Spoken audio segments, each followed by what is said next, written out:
Alright, so we're going to start with chirps. Then we're going to go to 1 clicks, then 2 clicks, then 3 clicks, then 4 clicks. Alright, so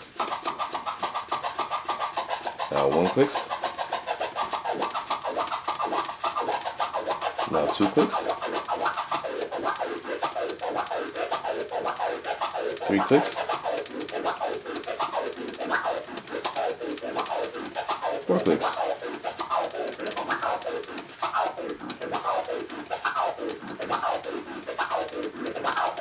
3 clicks. 2 clicks.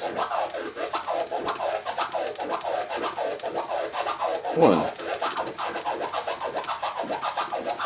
Now half.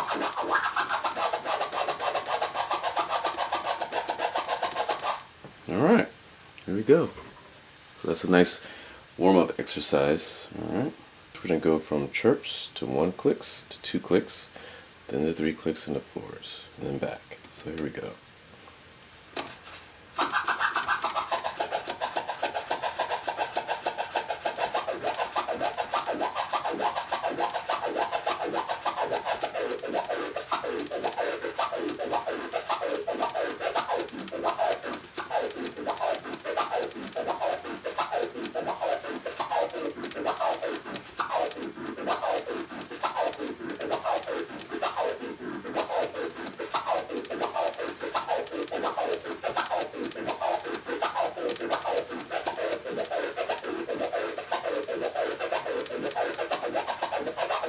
Alright, so here we go.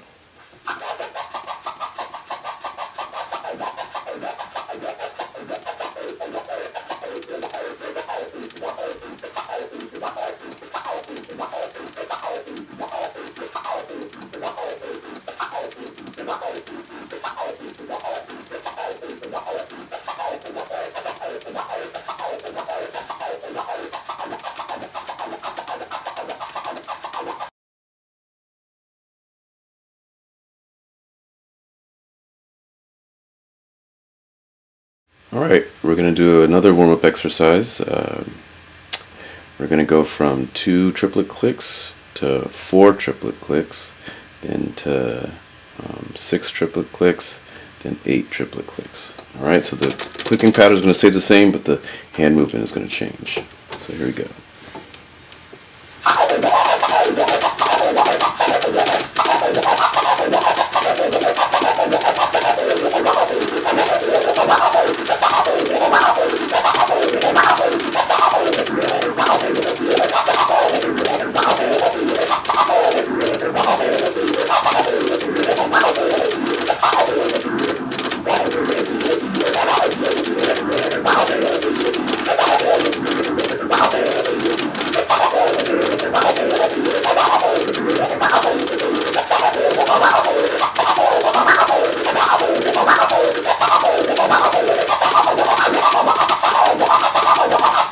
Alright, and we're back.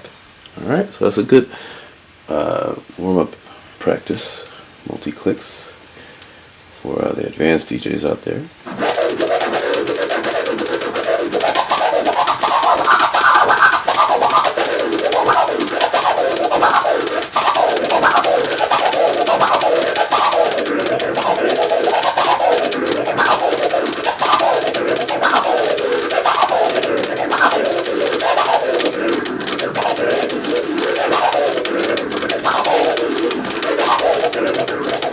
Alright, 6 clicks, some triplet ones first, so.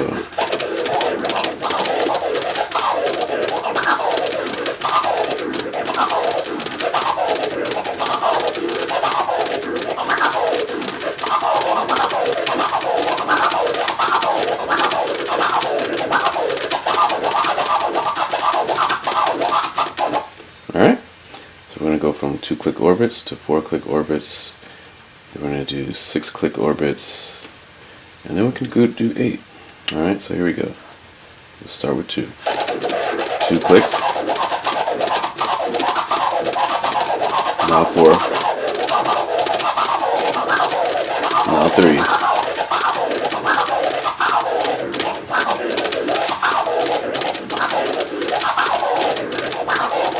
Now 8.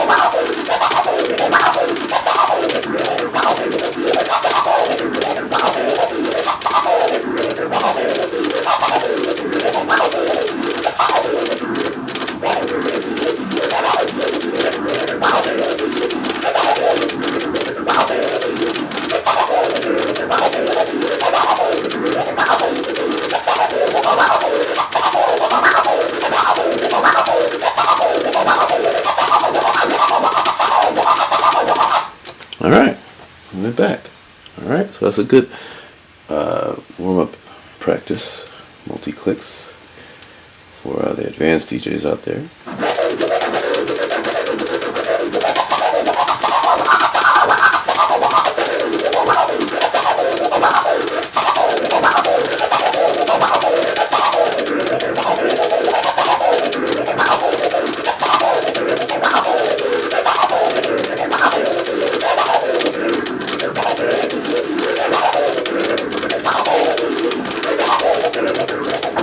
Alright, 6 clicks, some triplet ones first, so.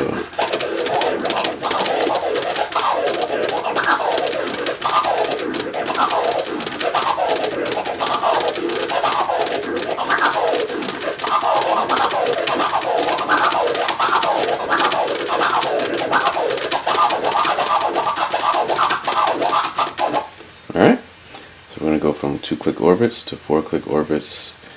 Then we're going to do 6-click orbits, and then we can go do 8. Alright, so here we go. Let's start with 2. 2 clicks. Now 4. Now 3.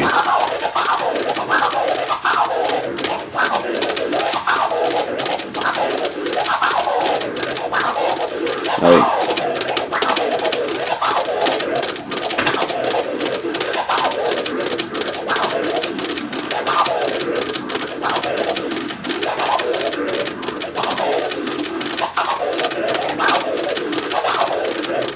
Alright.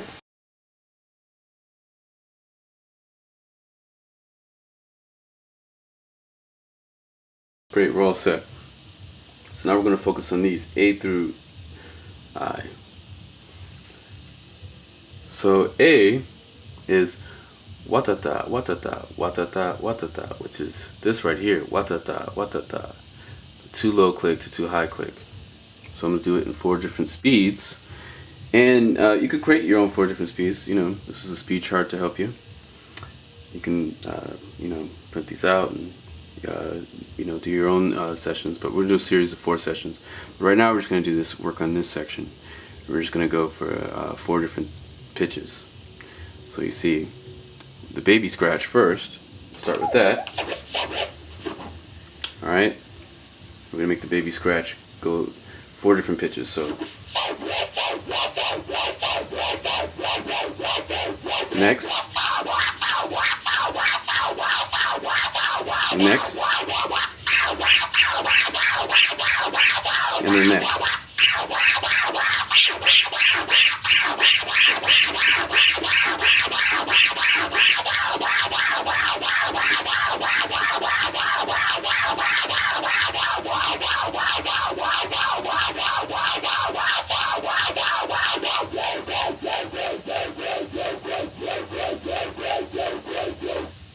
Alright, so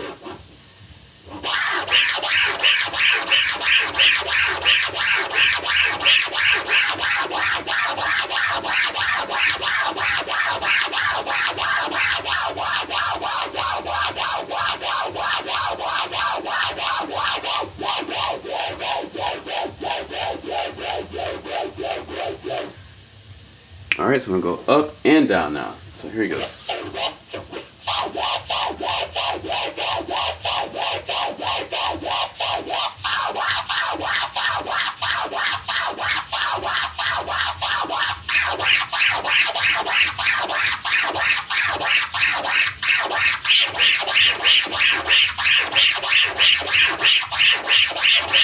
Alright. I didn't go back down the scale. But, so now we're going to get to these, because this is not about baby scratches, it's about 2 clicks. So it's going to be wadata, wadata, wadata, wadata. Alright, so it's going to go 2 clicks here, wadata, so this is the da section, this is wadata, and then wadata. Alright, so, move this over a little bit.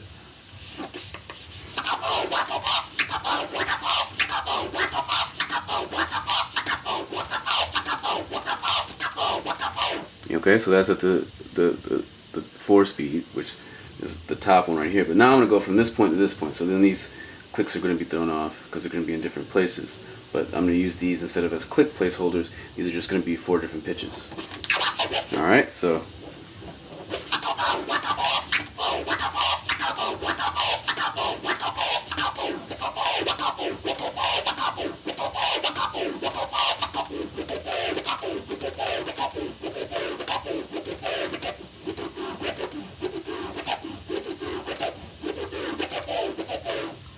alright, so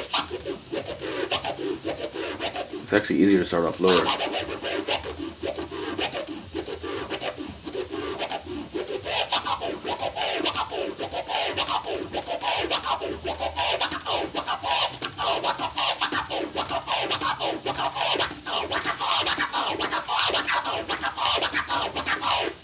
Let's get too close, that's what it is.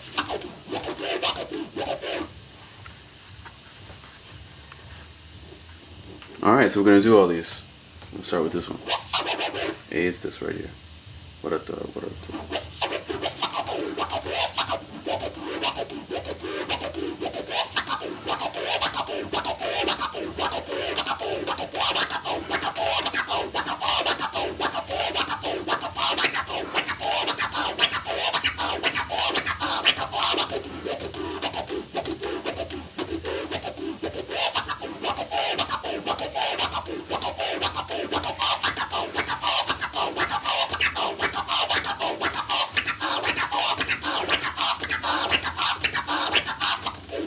okay. Next little players at the end. So now this next one is gonna go wah da da wah da da wah da da wah da da. So I'm gonna do it on the full one first so you can see where the clicks go.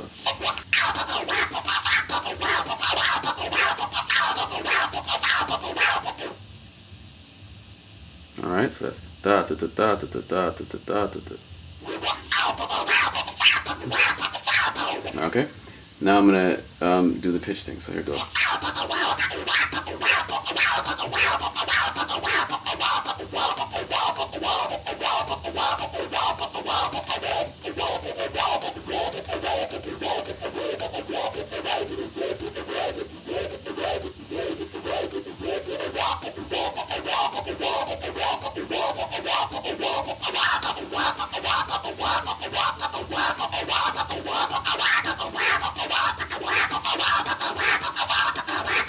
Alright, messed up like once or twice. So now we're going to go to the next one. Keep it moving.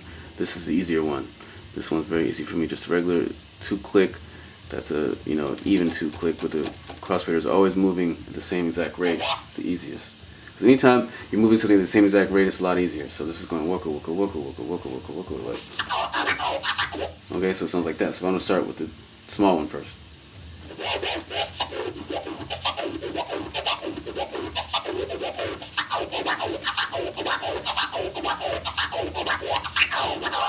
Whoops. I'm going to start with this one first. This to this range, and this, and that, and that. Okay. Here we go.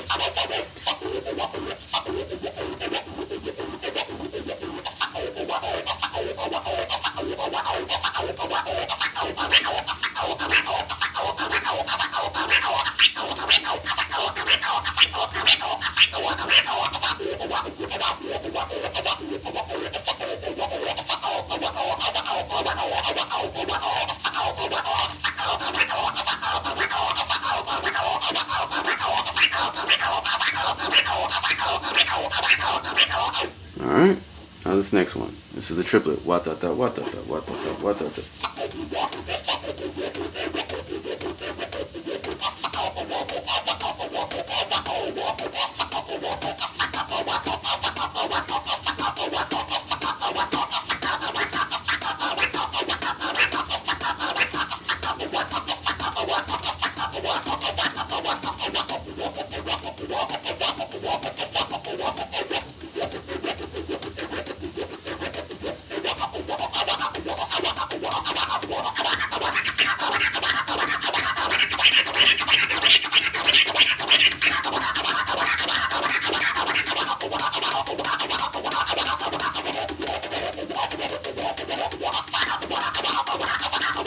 Alright, so I go pretty fast with that one. I stopped right there. Alright, so next one. Now we get into the hybrids. It's a lot harder. Yeah, so this one is going wadada waka waka. So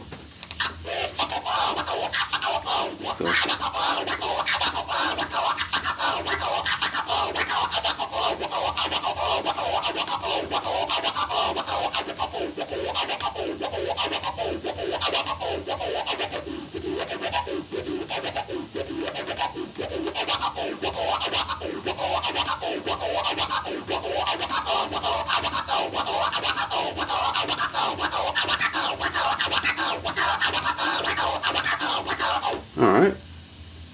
So that was E. Now we'll get to F, which is wa da da waka waka, wa da da waka waka. So that one's a little harder actually. So it's going wa da da waka waka.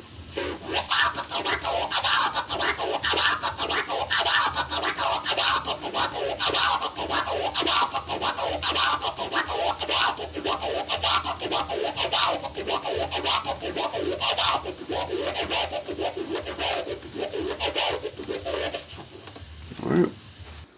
Alright, these right here. G, H, and I. Alright.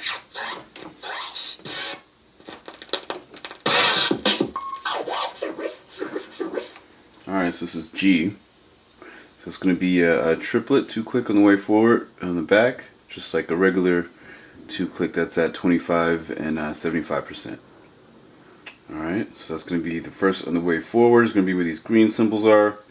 On the way back is going to be this one and this one. It's going to be, that's for a full range one, for the highest pitch one. But then I'm going to do the smaller ones.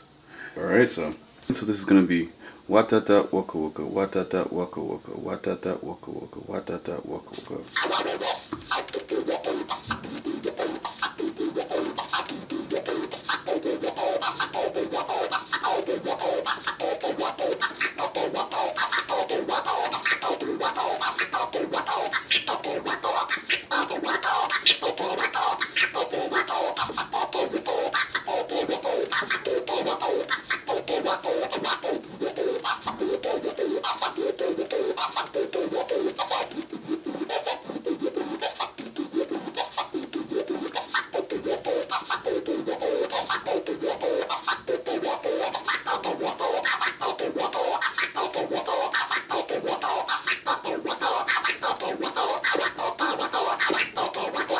Alright, so now we're going to do H. These are hard, so this is waka waka watata, waka waka watata. That's the reverse of G, which was watata, waka waka watata, waka waka. So this is going waka waka watata, waka waka watata. And see, these are the hardest to do because these clicks are so close to each other. So when you're doing the waka waka, you know, you're clicking on this and this.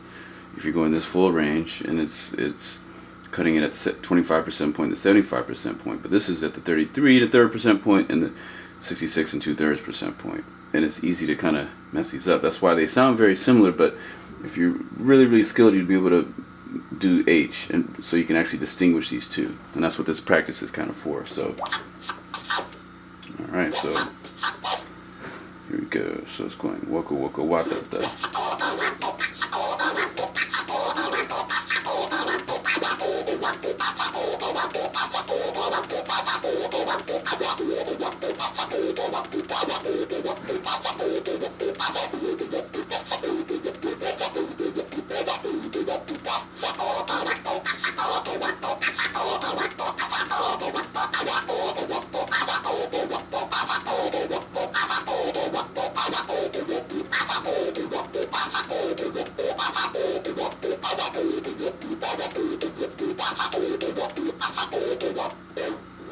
All right.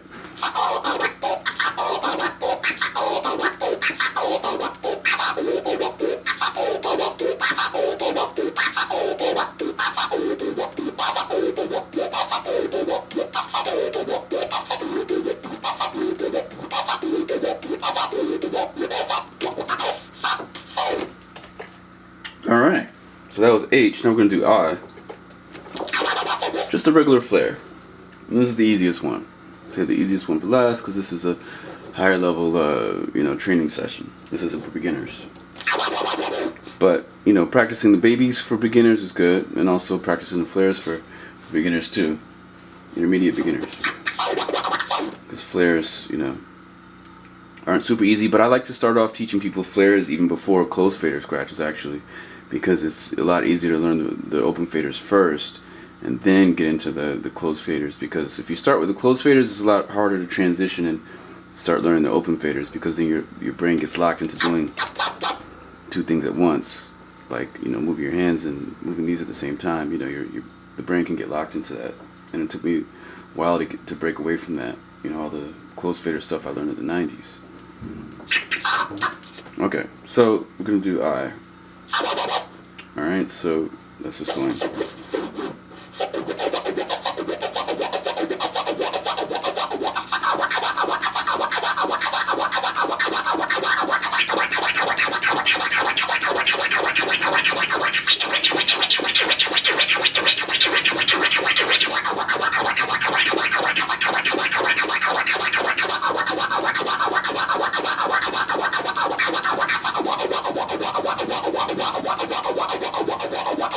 Alright, so that's just a one-click flare. I is a one-click flare. I'm gonna do that again. We'll do it slower. Alright, so it's going.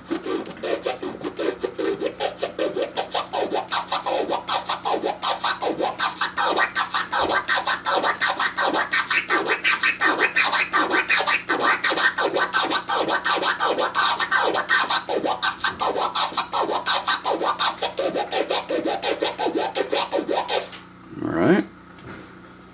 And that's that. That's all 9 of these. You see, I also have this not plugged in to the camera directly, because I want you to hear the live sounds and the live clicks. So it's very important to be able to hear the live clicks in practicing. You don't have to, but I think it helps. And be able to, you know that it's real too, because, you know, somebody could be messing up and they move it. But this is all real.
Alright, now we're going to do some walking 2-click flares. You can also call these tangents. So it's basically a 2-click flare that has a tear in the middle, has a pause in the middle. So it's going to go.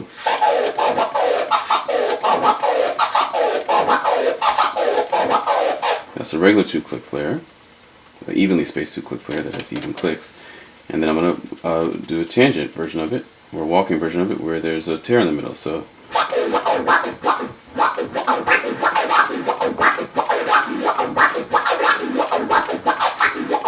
alright, and fast, it's not like this.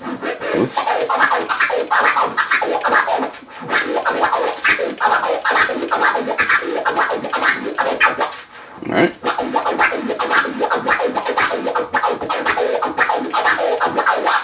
Alright.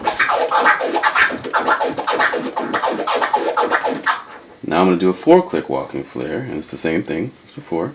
And now I'm going.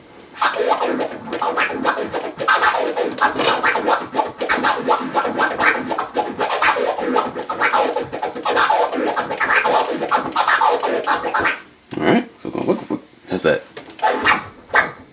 So it's got a pause every time, so I'm going.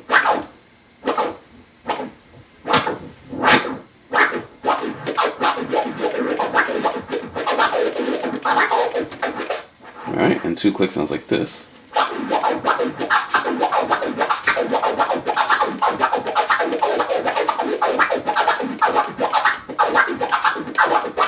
Alright, and 4 clicks sounds like this.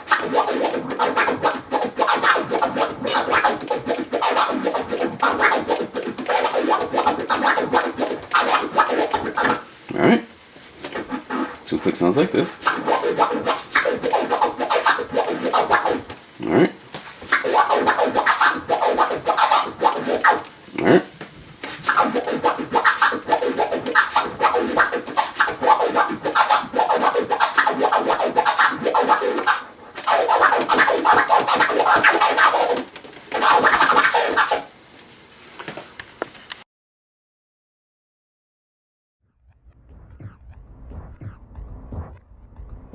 Alright, today we're going to do some Kermits. I just started doing these actually, but they're really easy to catch on. If you already know your chirps and you already got your flares down, you just combine 2 chirps and 1 flare, but the 2 chirps are half as long as the flare. So it's going to be a motion like this.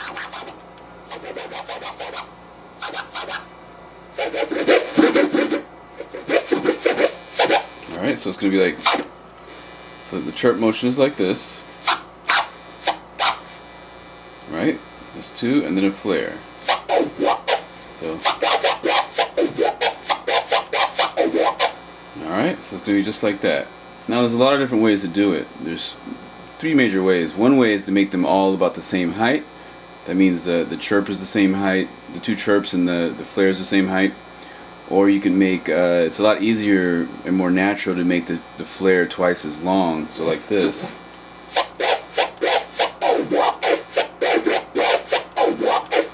So in that scenario, I'm making the flare twice as long, and the 2 chirps. So those 2 chirps, I'm going to go from this point to this point, and then the flare, I'm going to click at that same point, but I'm going to go all the way to here. So like that. So I went from here to here twice, and the click was right there, and then the next click on the flare is right there again. And then on the way back, the flare was there. So the flare was going from here to here. Or you can do the flare even within here. So like that. So it's much smaller. So that's going to make the flare a lower pitch. So, and when I do it here, the pitch could be the same as this one. So it's like, you see? And then we start going faster.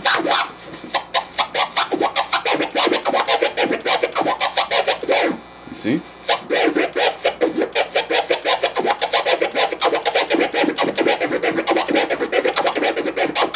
You see that? So, let's see how fast I can go. Let's do a speed test. Alright, here we go.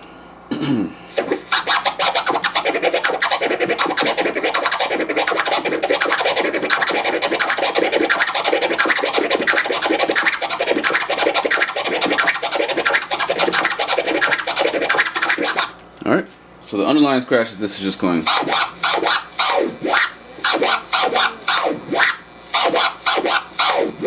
So that's the underlying baby scratch. So, alright, so you see that? So I'm going to start off slow and go fast.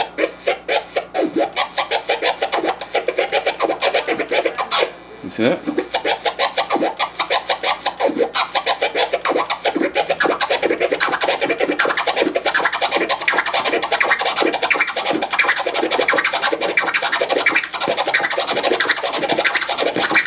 Alright, I got a wide angle lens on, that's why it's kind of blurry over here and blurry over here. If you're wondering why it's blurry in the extremities, alright? Alright. So with the Kermit scratch, it's basically just going to be 2 chirps and a flare. And the underlying baby scratch motion is like this.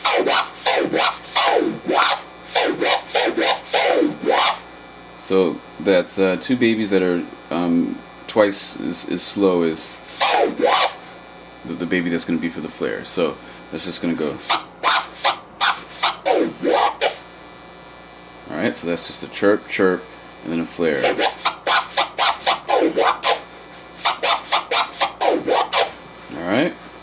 that. So we're going to start off really slow. We're going to start off right here, from here to here. You see that? That's the 2 chirps. And then the flare, we're going to go here, we're going to click there, but then we're going to keep going. So, and then on the way back, we're going to click here. Alright, so that's one way you can do it. You can make the flare twice as tall as the 2 chirps. But there's 2 other ways you could do it. You can make them all equally the same size, or you could make it you can make the chirps actually smaller, and that's the way I have it listed on the matrix, where the second chirp is actually a little bit shorter, goes shorter of a distance, doesn't go to the starting point again, like the first chirp, and that's just so you could be able to do it faster. Because any scratch that you can do going back to the starting point, you could also do it by going by not going back to the starting point and making it go a little bit faster. But chirps, people like the sound of it. A really good chirp, you can hear the very start of the sound where there's no audio. So that's what a good clean chirp. Because if you're in the sound like this, that's a chirp too, but it sounds a lot different. Like, but this kind of chirp sounds a lot cleaner. Notice that? So it's both the same thing, but this is way cleaner than. But if you're going really fast, you may be able to go faster like this. Because if you don't have time to go all the way back to the starting point. Alright, so.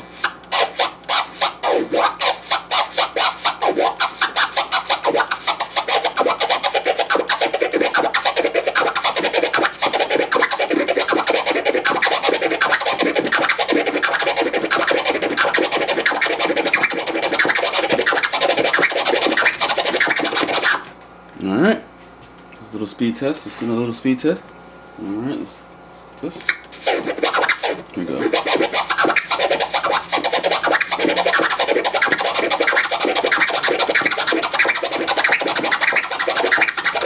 So you see, notice my hands moving the same speed the whole time. It's just going like that. So, you see? 1, 2, 3, 4, 5, 6, 7, 8.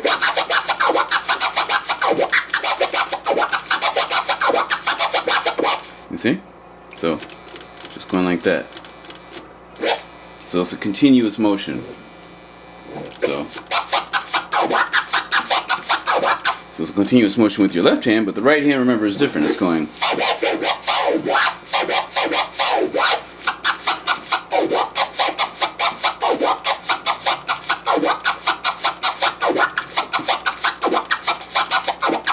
Alright. And I'm not, in none of my videos, I'm never going to actually use the like Final Cut or the software to actually speed up my scratches. All these scratches are being sped up naturally by my actual hand, because a lot of videos you see people are speeding it up, but shout out to all the other people making those videos too where they speed it up. But sometimes you can't, things that are being sped up in videos, you actually can't do those scratches because the hand can only go so fast, the human hand. But I've seen some really fast scratches out there, but most DJs have their limit of how fast their fastest transform can go, or their fastest flare, their fastest spare flare. And this is kind of called a spare flare, really, because when you're going a flare that's as fast as you can possibly go, people call them spare flares from DJ Spare. So it's like that's just a fast flare, which is alright. So then you add the fast chirps to the fast flare, and it's the Kermit. So those are just chirps, and then the flare. So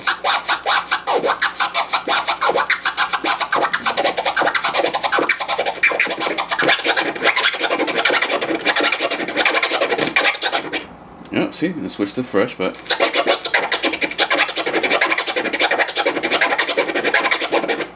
you see? So that's it right there. That's the Kermit. And shout out to Alex from S Notation, Alex Sonnenfeld, for breaking down the Kermit for me, explaining it to me, because his videos are really important. You should go check those out, and I'll put a little link right here, right at the bottom of the screen.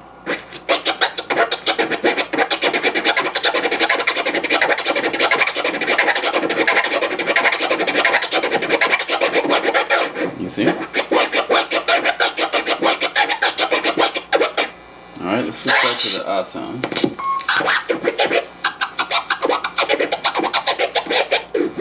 So we're gonna go real slow.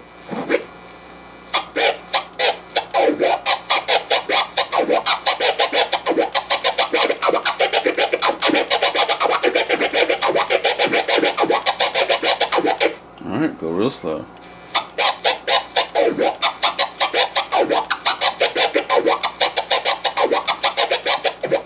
Alright, so remember, you gotta have your chirps down and your flares down. So we'll just do chirps by themselves.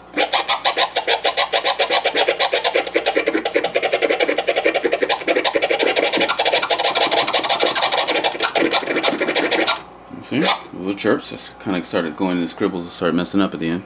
But yeah, those are chirps. Alright, and then your flares. Remember, the flare is going to be twice as slow as the chirp. So, and by twice as slow, I mean I'm talking about the right hand movement. Or if you're doing it with your left hand, the left hand if you're doing it on the other side. But your scratch hand movement is going to be twice as slow for the flare on the second one. So, and then, all right. So it's going baby, baby, baby, baby, baby, baby. All right, and it's going to go the waka waka.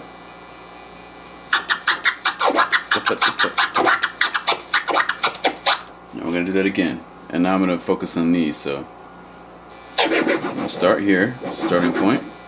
I'm going to put the chirp clicks here. It's going to be at the top of the wave, so, and then back, and then back, and then a flare. I'm going to cut this, I'm going to go from here to here. I'm going to put a click right in the middle point, and then the same thing on the way back, from here to here, and then a click right at the middle point. So,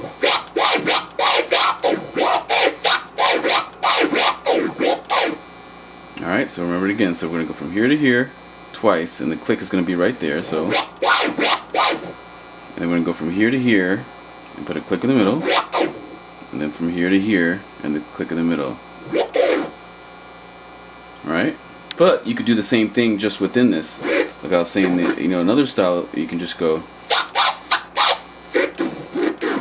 You see? So that one, that flare is twice as lower pitched than that flare that was going for this longer period of time. So now we're doing the flare just within this point, so the click is going to happen right there, basically. So it's going the two chirps and then the flare. I'm going to click right there in the middle. So, alright, so now we're going to start off slow and see how fast we can go.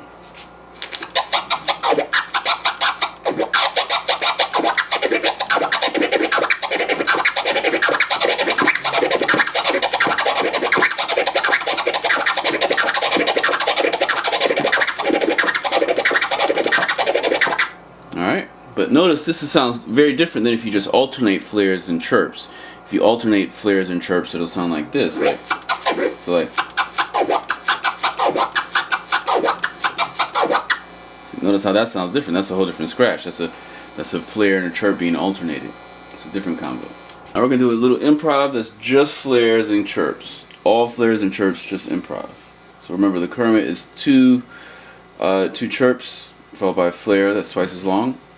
But then I'm going to alternate those and do a bunch. But I'm going to start off with flares first, because it's easier for me to warm up with flares to kind of go into a chirp.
Alright, so those are all just chirps and flares.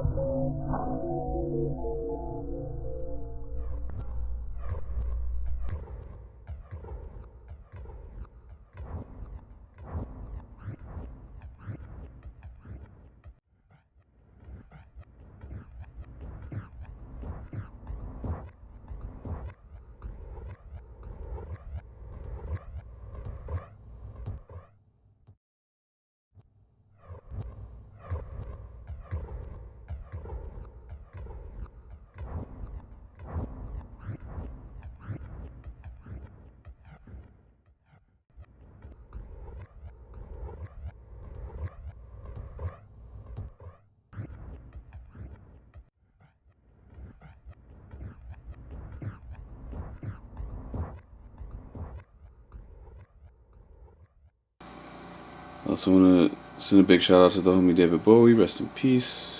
Thanks for booking me at the Highline Festival way back, like a decade ago.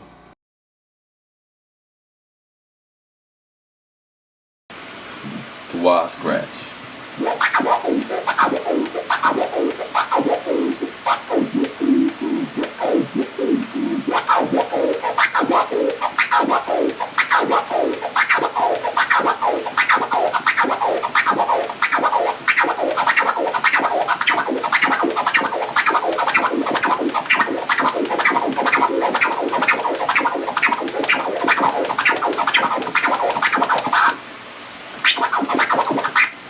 Backwards.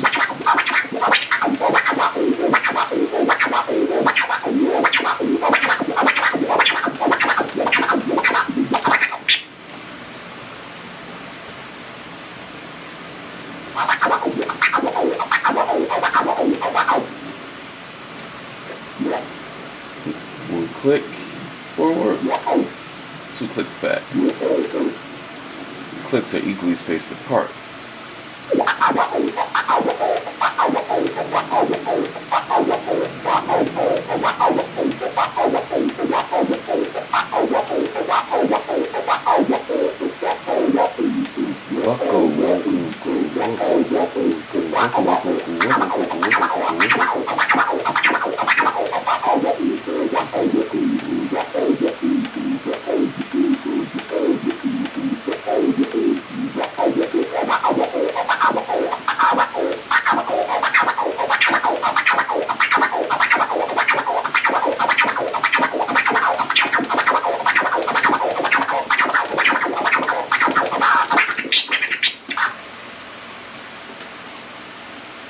Alright, freestyle.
Triplet flares.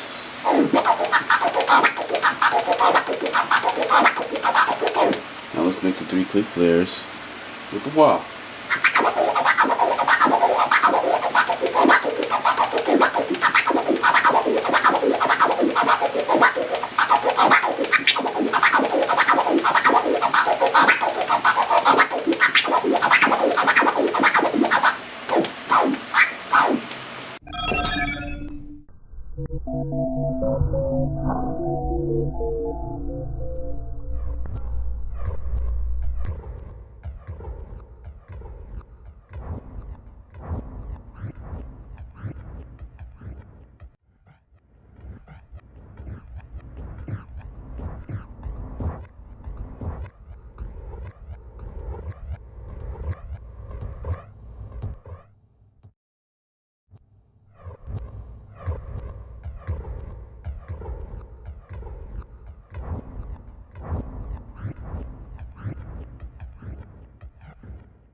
So let's try another sound.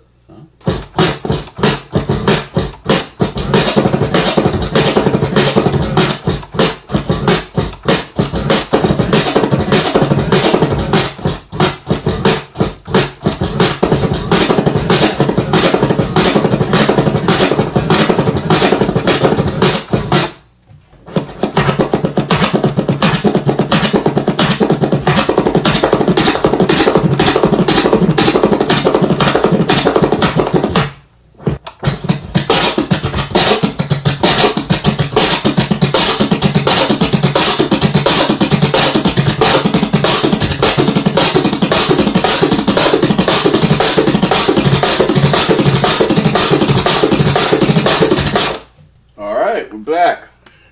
Alright, so today we're going to do a chirp flare. And in the past we covered like a flare chirp kind of combo. This is a chirp flare, which is different, it has a different accent. But we haven't covered the chirp flare as far as a drumming scratch. But we've covered you know, like a scratching pattern with like a and a fresh or something of a flare chirp combo, like two flare chirps to one flare combo. I'll put a link to that. But this is a easy cut if you already know the chirp and if you already know the flare. So the chirp was, you know, invented by Jazzy Jeff, and it's just basically going like this. It's basically like that. So you're just going, you're starting. It's an open fader scratch.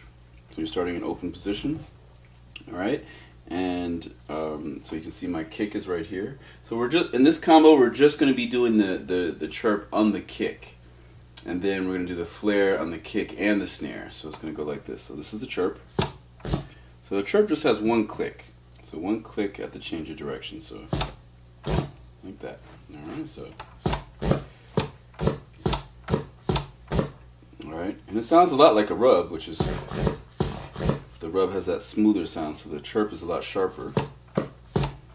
Alright, so it's going to start like that. So it's a chirp, and then a flare. And a flare is on the forward motion, it's going to be one click, like that, and then in the backward motion, another click, like that. So you're clicking at the 50% point. So it's going. So like that. So as simple as that. And it makes 6 sounds altogether, so it's 1, 2, 3, 4, 5, 6. So that's 6 sounds in total. So it's going. And you notice that it's in a 3/4 kind of time signature. Let me turn this up a little bit. So, all right.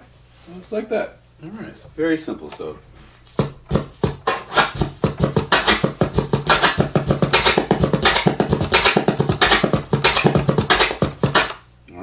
Just like that.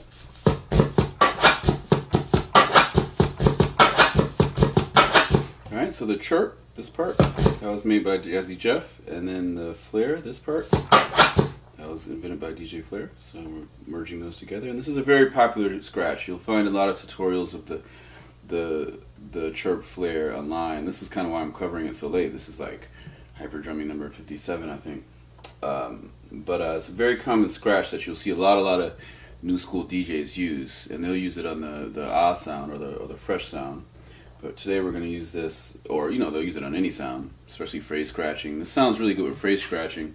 And another thing about this scratch is that you can do it with pretty much any kick and snare. It doesn't matter the style of the kick and snare, because like the other ones we were doing in the past couple weeks, we're doing a lot of 3 clicks and 2 clicks, and those it matters if there's an empty space between the kick, this kick here, and then the snare. But this one, it doesn't really matter, so we're just going to focus. We're going to practice on it first. So here we go.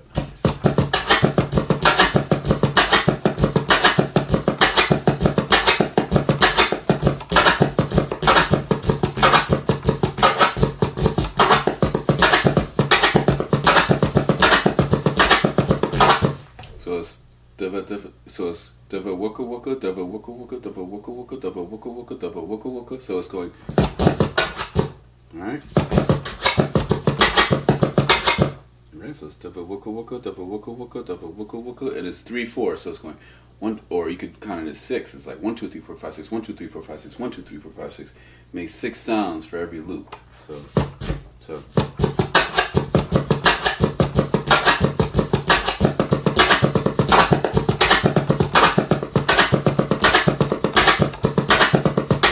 And the cool thing about this too is that it's also a continuous clicking scratch. And we'll add this to the section of continuous clicking cuts. And what continuous clicking means is that this crossfader is always moving at a constant rate. So it's continuous clicking. So it's going to go.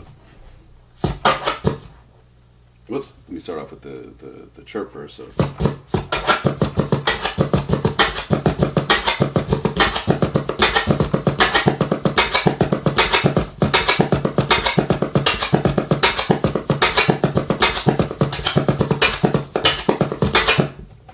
That's how it sounds. So, all right, it's like that. So,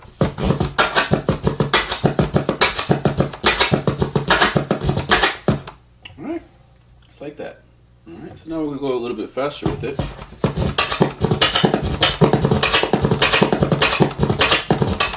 All right. So that's how it sounds when it's going faster. And you can also make this kind of sound upbeat, kind of like a drum and bass track. So we'll start to do that. Let's try that.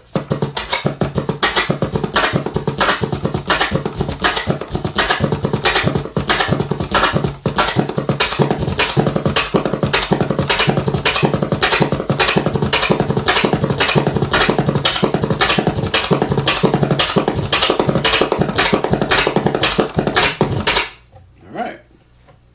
And I'm going to do it slower.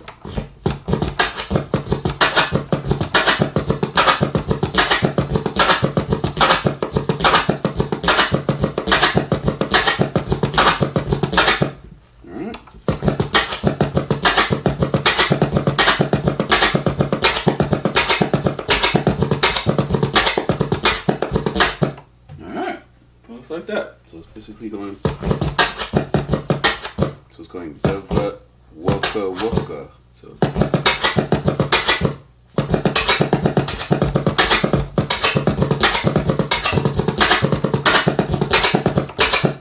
Alright.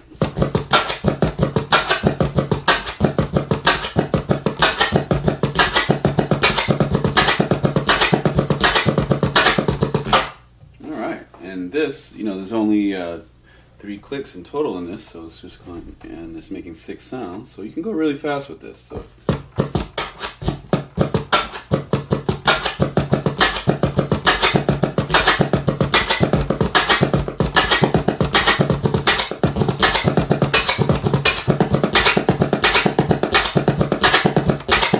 Alright.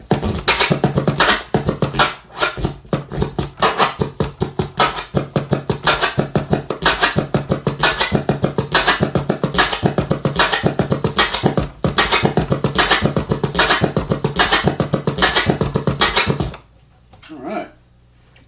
Try that faster now. So now we're going to start to speed it up. So.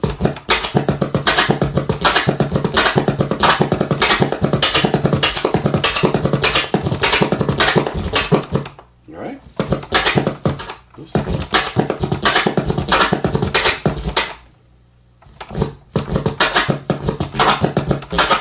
Alright.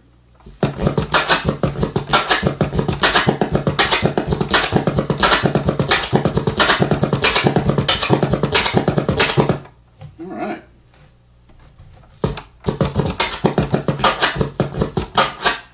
Alright, I'm gonna go real slow.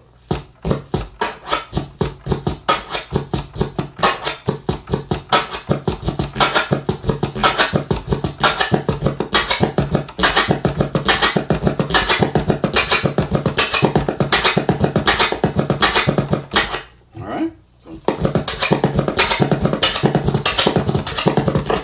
Alright. So let's change the sound now. Let's see how it sounds a different sound. So this scratch can sound good on most sounds because it doesn't matter if there's a big space in between the kick and the snare like I was saying before. So this one, we'll try this sound. Alright.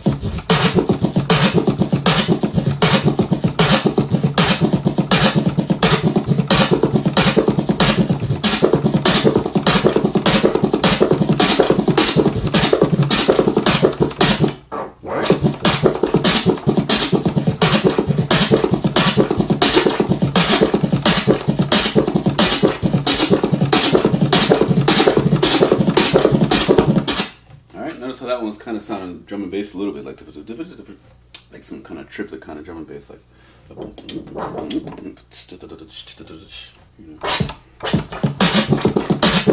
So.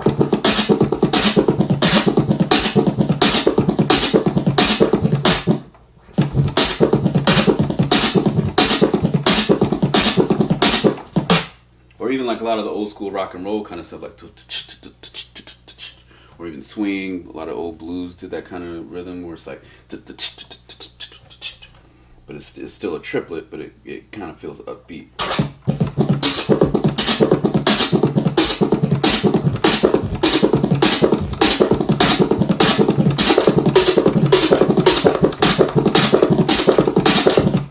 All right, like that.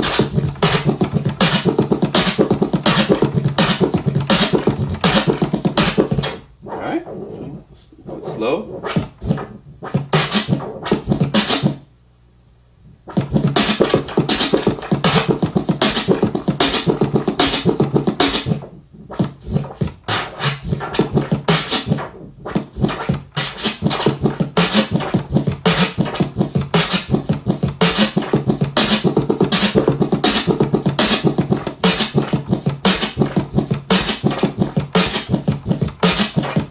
All right, so.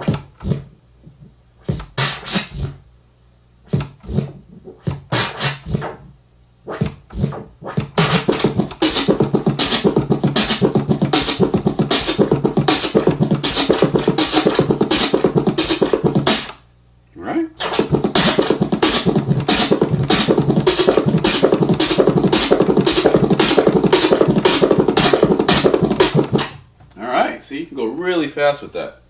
Alright, if you got a band set up, you got somebody playing bass, somebody throwing some synth on, you know, you can make some funky stuff with just chirp flares. So you can, if you do a slow chirp flare, it sounds like this. You can make it sound like a drum beat, like.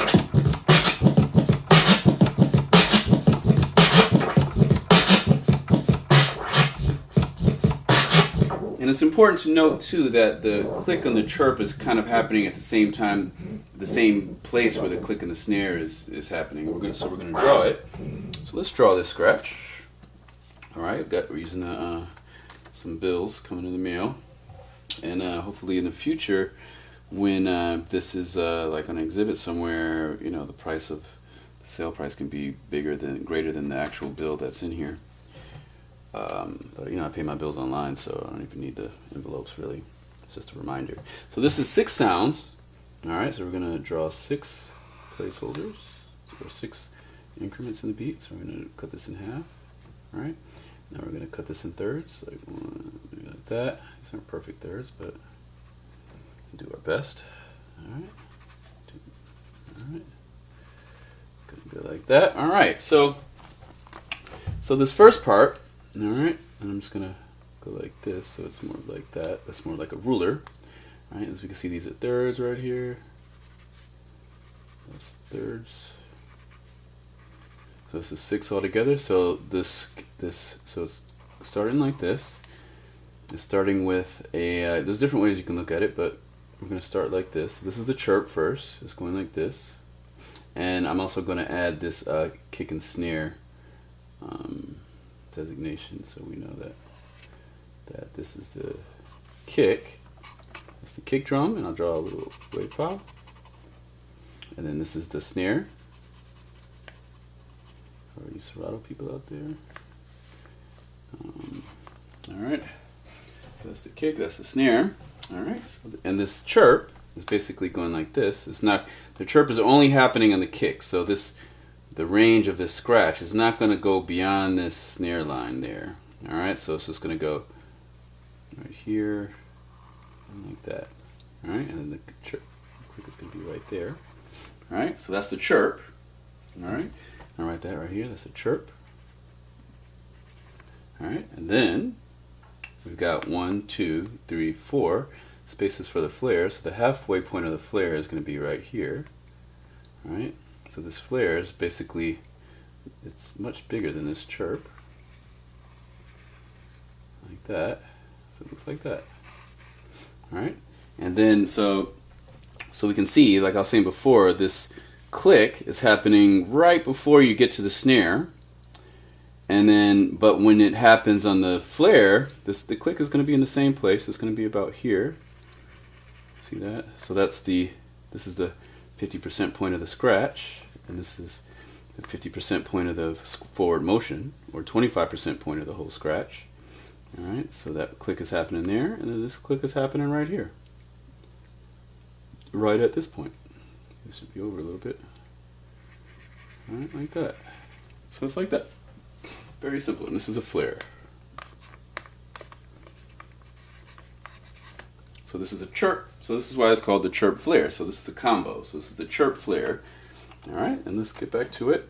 All right, so we've got the chirp flare now drawn out. So let's try this down again. So the chirp, so it's the and the click is happening right at the change of direction, like. And this is happening before you get to the snare. So you want this click to happen before the snare. You don't ever hear the snare in the chirp. You could do a chirp snare by making this chirp extra tall, but it'll just be much higher pitch. And when you have it like this is the same pitch. This chirp and this flare are at the same pitch because this angle and this angle are the same. Even though this keeps going forward, this is still pretty much the same angle. Whereas if you went all the way up, it'd be a higher pitch. It'll sound like that, which doesn't sound as cool. But that's a whole other variation, you know, so it can sound cool to somebody. All right, so we're just going to focus on doing the chirp is on the kick, and this the 2 clicks in the flare are happening between the kick and the snare. So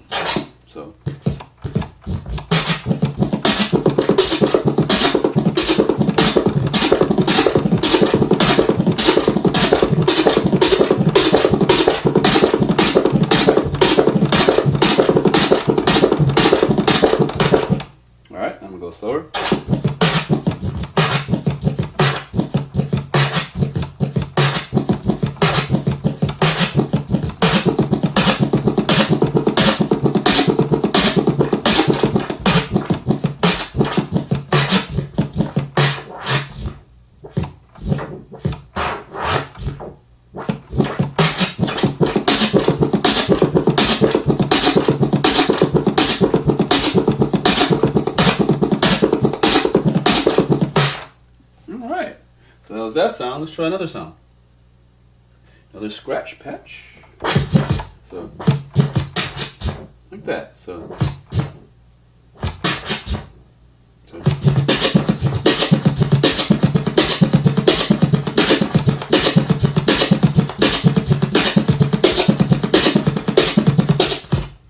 alright. And like I was saying before, you can get that kind of drum and bass feel if you do the right accent, where it's just like.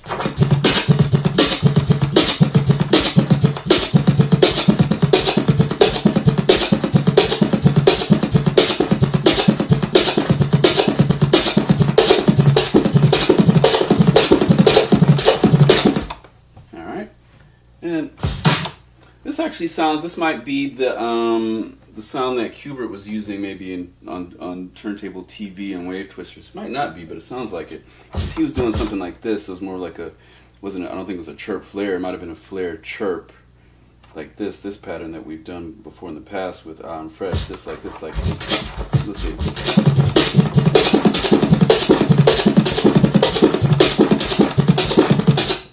So like something like that. So like, he's like turntable TV. So it was something like that. And that was different what I was just doing. I was doing a flare first, then a chirp. And it's basically, if you loop them together, then it's technically the same. It's just about where you're coming in and where you're accenting. So, most of my life I've always just been doing flare chirps because I was kind of influenced by that Wave Twisters track. And I was always trying to replicate that back in the 90s. I was like, oh, how did he do that? Or late 90s or 2000, whenever that came out.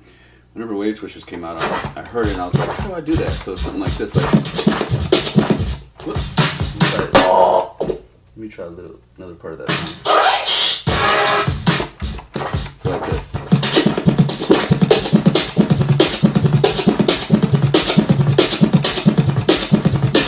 And that's a pattern that we've done before, and I'll put a link to that. But that's basically a flare, chirp, and then an extra flare at the end of the bar. So that's a whole different pattern. This is just a chirp flare pattern. But I was playing that because when you have that, you could hear anybody that knows that song. You're gonna hear that it sounds kind of like that. All right, so let's go back to the chirp flare. So the chirp is going.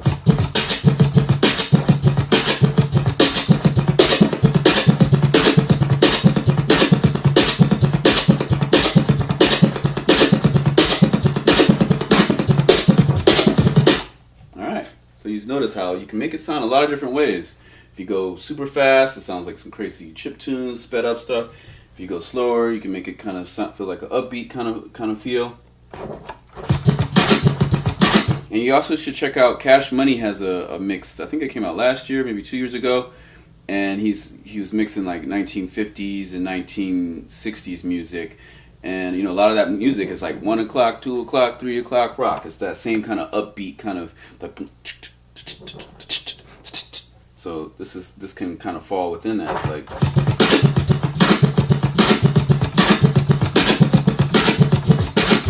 All right. So it sounds like that. So let's try it again.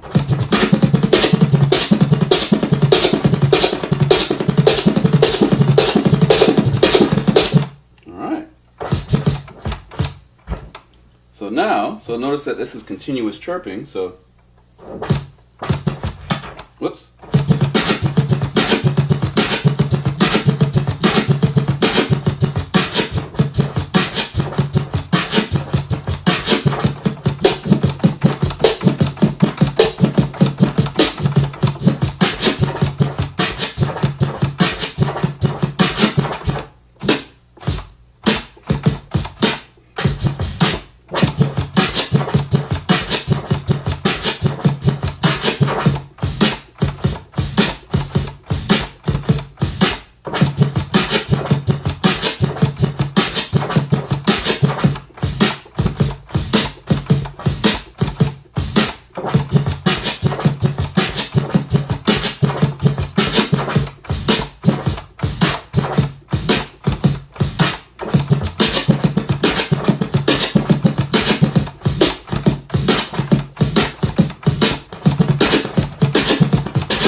so you see with that, I was just doing an example where I was doing the slow chirp flare, where you can hear everything and it sounds like a down tempo drum beat, where it's just like that.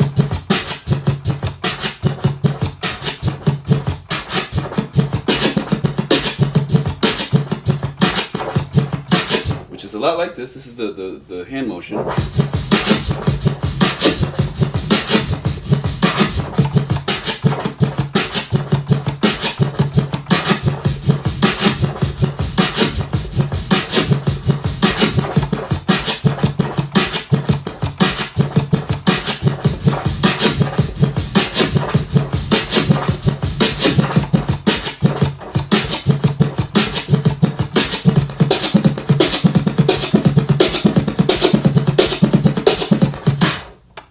So let's try another sound.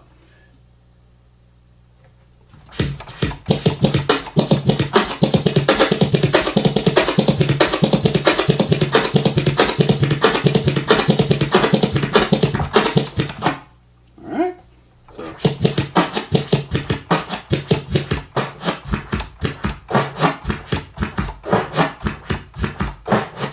you want to start out going slow like that. Always start off slow. You know, all these scratches that I've learned, everything I started off super slow, unless it was something that I had already learned before and it was just a combination of two other things, you know. So you always want to start off slow. So we're going to start off real slow. So we're going to go, so.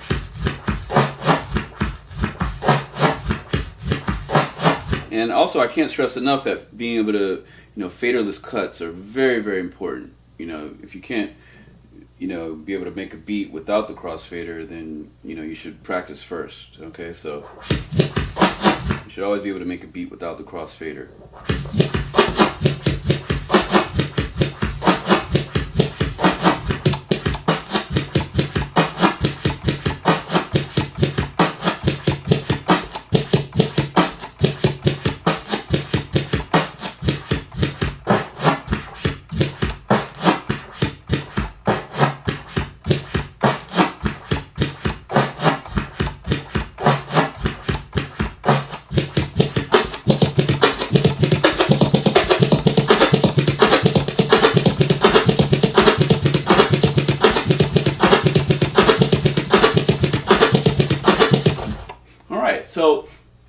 So you notice how you can start it out as a down tempo beat, and then as you speed it up, it slowly becomes up tempo. So it's like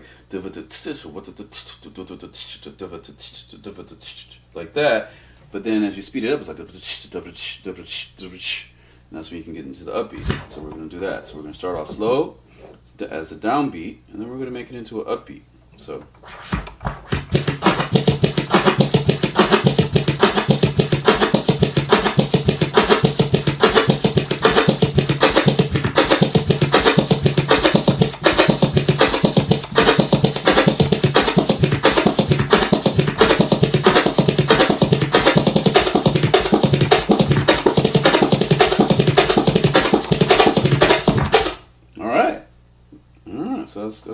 So I kept going faster and faster every bar. So let's see how fast I can go.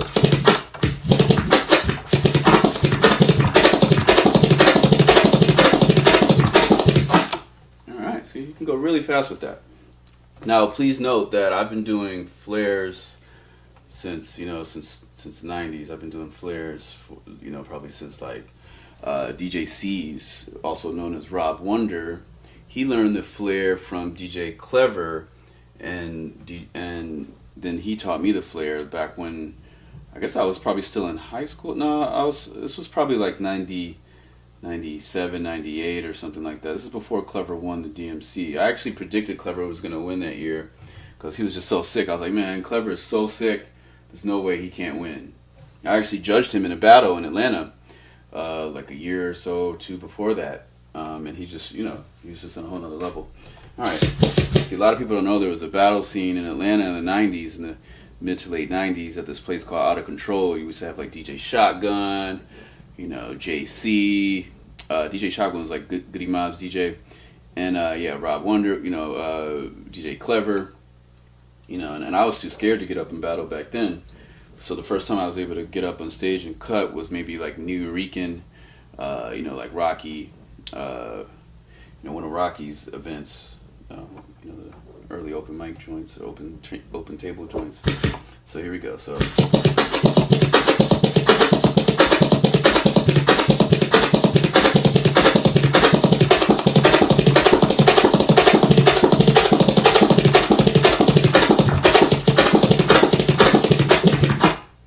So let's change the sound now. Alright, let's try this. We're not going to use that one because that one is just doesn't have a defined kick snare. It's got a snare kick. But all these we're doing kick snare ones. And in the future we might, we'll do like the reverse or inverse of it where it says snare kick. But that's, we're focusing on just kick snares for now. So.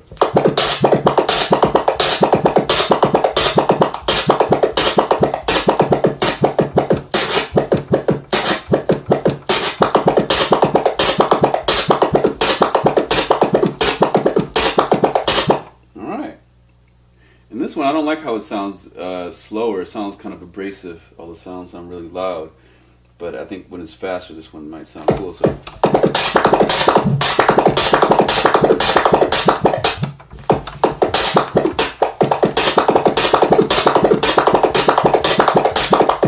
Yeah, it sounded better like that. But, it sounds good every way.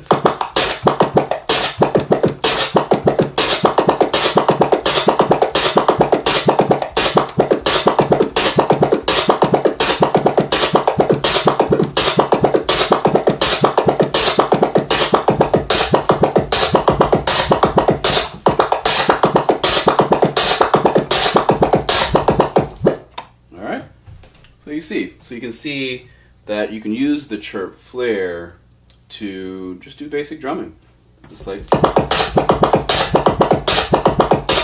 And the cool thing is that since it's continuous clicking, you can transition into transforming. And I'll do an example of that, maybe like so.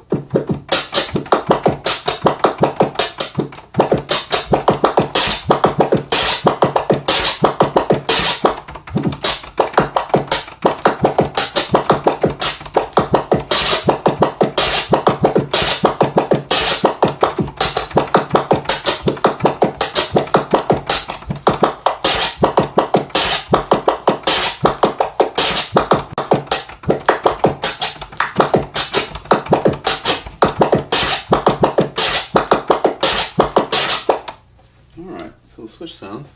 Let's go fast with this one more time.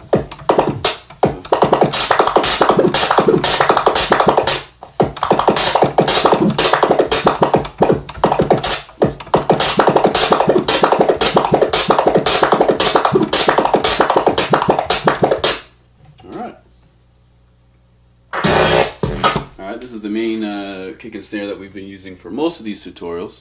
I think we're at like number 57 now. So.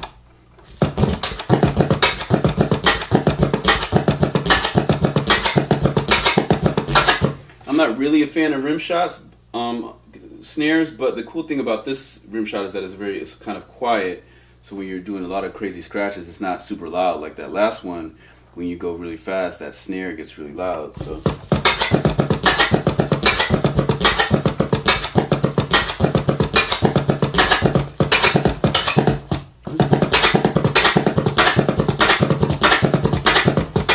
All right.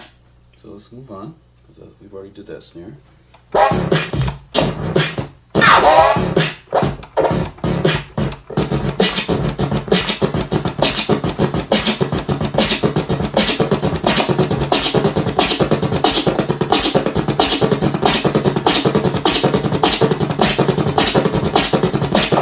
right, see.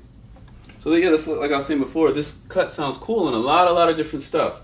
Because it's not using a lot of clicks. It's not like 3 clicks or 2 clicks where if you're clicking on empty space, like there's usually a lot of empty space between kicks and snares on most samples, but not all samples. This one is just really versatile. This one is probably one of the most versatile of a lot of the combos that we've done out of 57 combos. I was like condos and combos. Funny. So.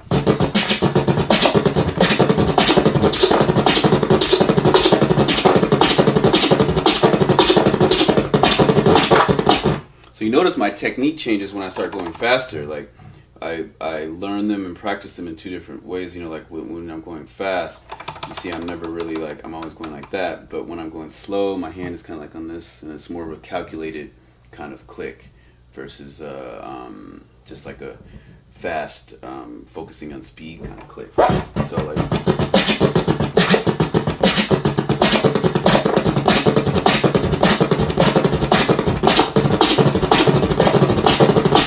You see I can go faster when I take my hand off of this thing, but you can still, you know, I suggest to any DJ out there, you know, whatever feels best for you, though there are some ways that are physically faster, but you know, whatsoever is more comfortable, because when I do calculated clicks, I like to touch the mixer.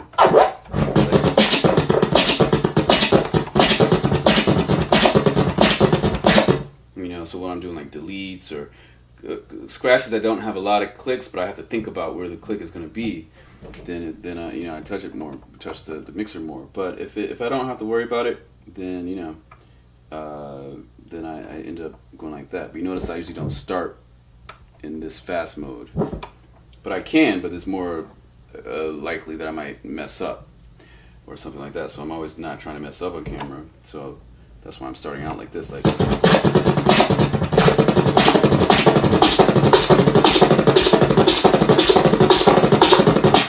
Alright, so let's try another sound.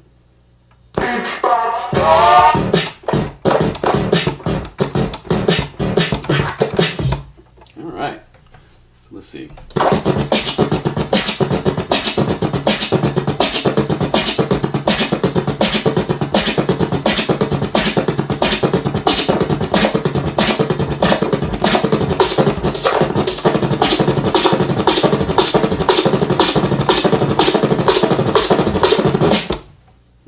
You see how that's how fast you can go. So. And that one is a lot. This sound is a lot more cloudy, so it sounds a lot more sloppy if you mess up.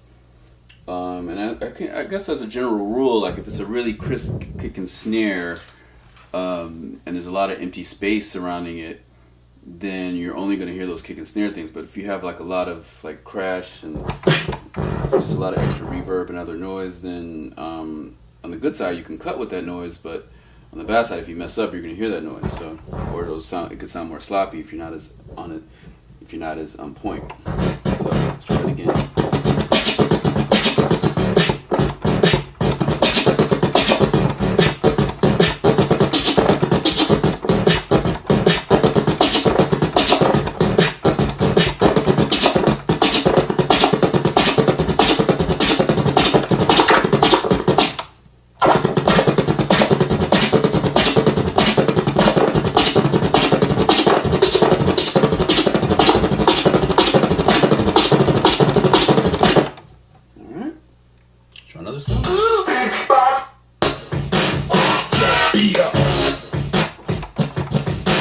Alright, get that squire beat, so.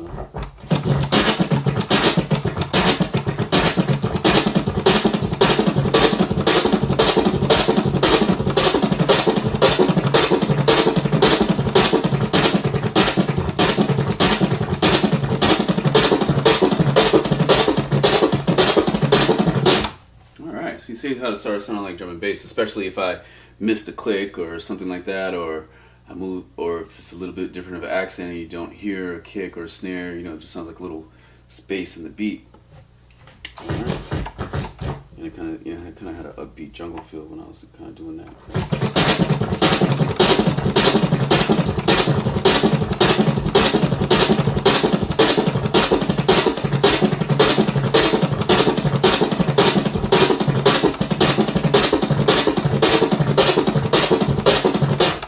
Alright. Okay, so let's go in.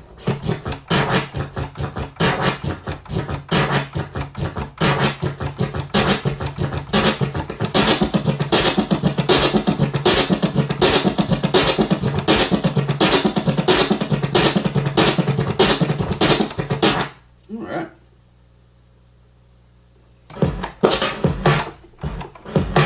Alright, so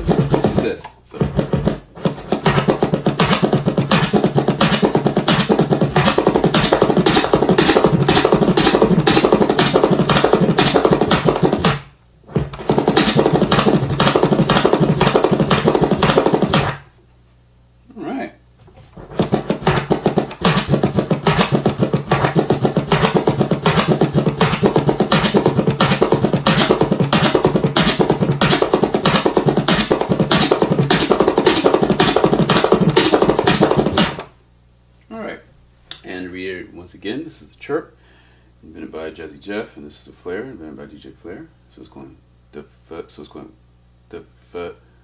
waka waka. Waka waka. So it's waka waka. So waka waka or waka waka.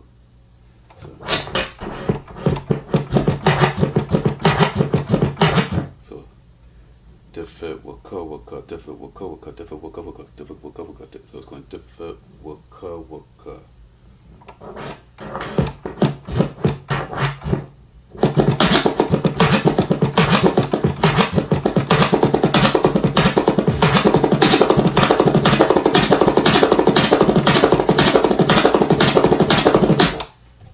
Alright. Let's try another song. This one sounds cool because it's a really heavy kick and snare. Like I was saying before, this Skratch sounds good on a lot of different sounds. It's probably one of the most versatile. That's probably why it's one of the most popular. Like a lot of people can do this. A lot of people can do chirp flares. But you don't hear a lot of people doing chirp flares on a kick and snare though. And that's why I'm focusing on this. And we'll do a chirp flare with just like a regular sample Skratch sound in the future. But right now we're just focusing on the kicks and snares.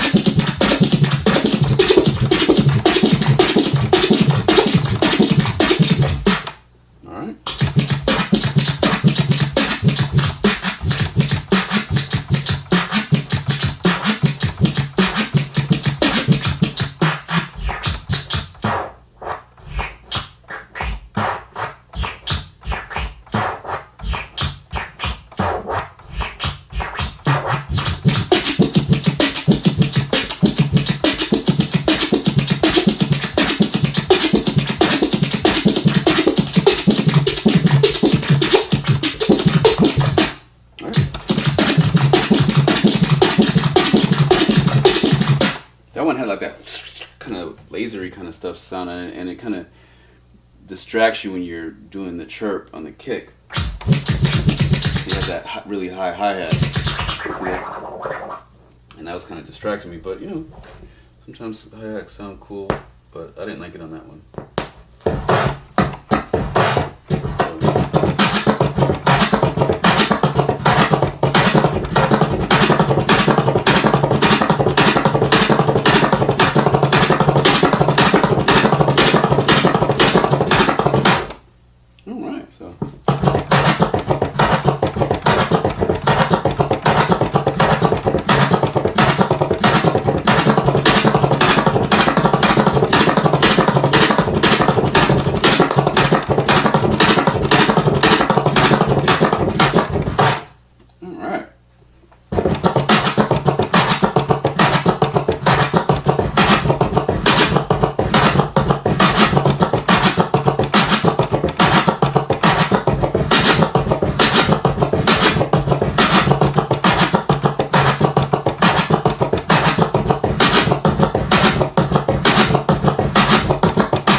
So you notice, in that one I was doing the double time one, the double time chirp flare, and the half time chirp flare. So that's a pattern you can do too. Actually, I had never done that before. That was the first time I did that. And I was like, hey, let me just do that. So.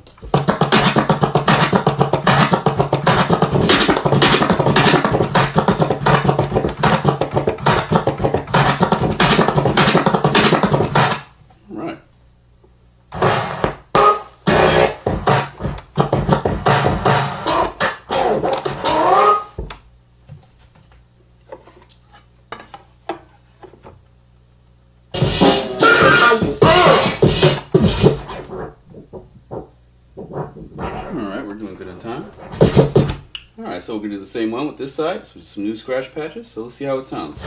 And the reason why we're going through all these sounds is to really kind of see what sounds best on these, even though this sounds good on a lot of different things, but you know, we've done a lot of different scratches using these same sounds, and you notice that some sound better on some and some sound better on others. So let's try this.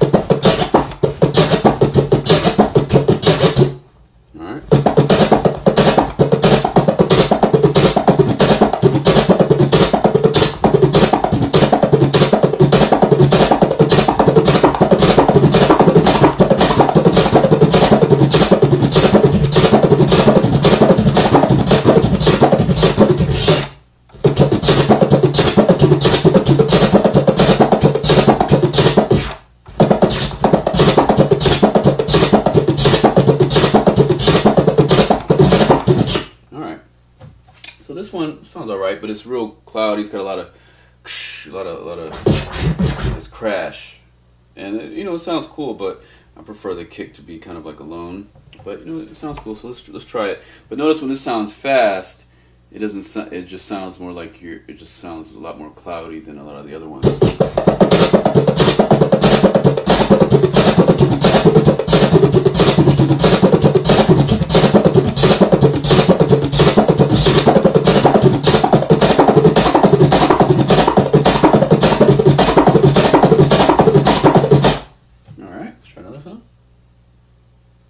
Not really feeling that one.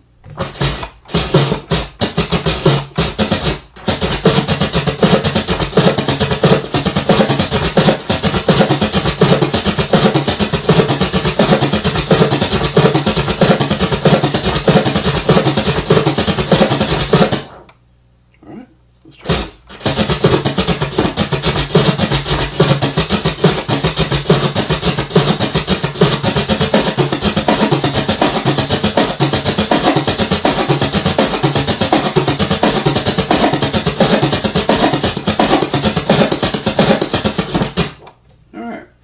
A lot of that sounds a lot like a lot of the Ethiopian music, like if you listen to Ethiopian music, probably my favorite food to eat is Ethiopian food. So when I'm ever at Ethiopian restaurants, I'm kind of vibing out. So a lot of the different time signatures they use, because usually pop music is always like 4/4, like 1, 2, 3, 4. But you go to other countries, you go to the Middle East, you go to Africa, and you might hear a pop song on the radio and some crazy time signature. I mean, it might be like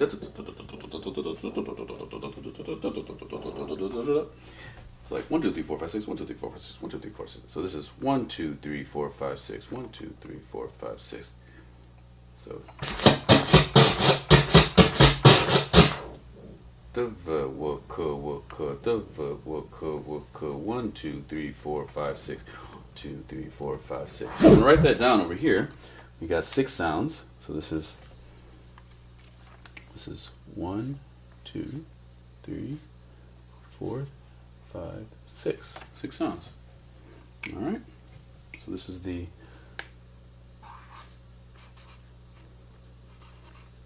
chirp flare. All right. Chirp flare. All right.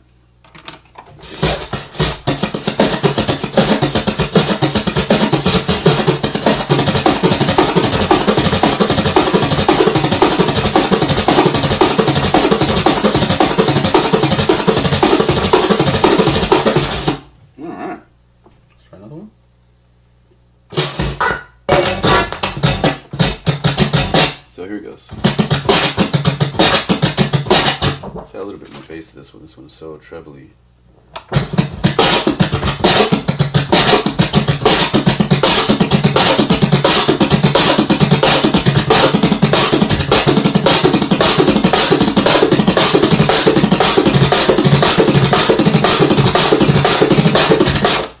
Alright.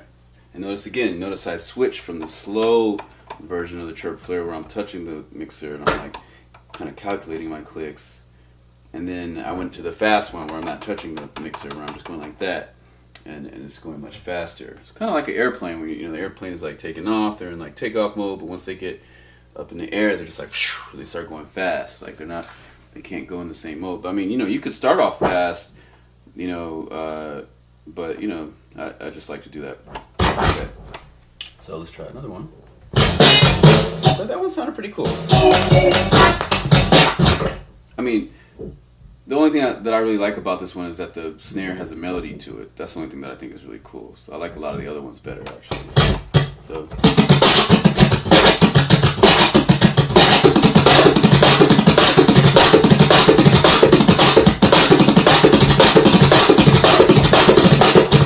All right. Next one.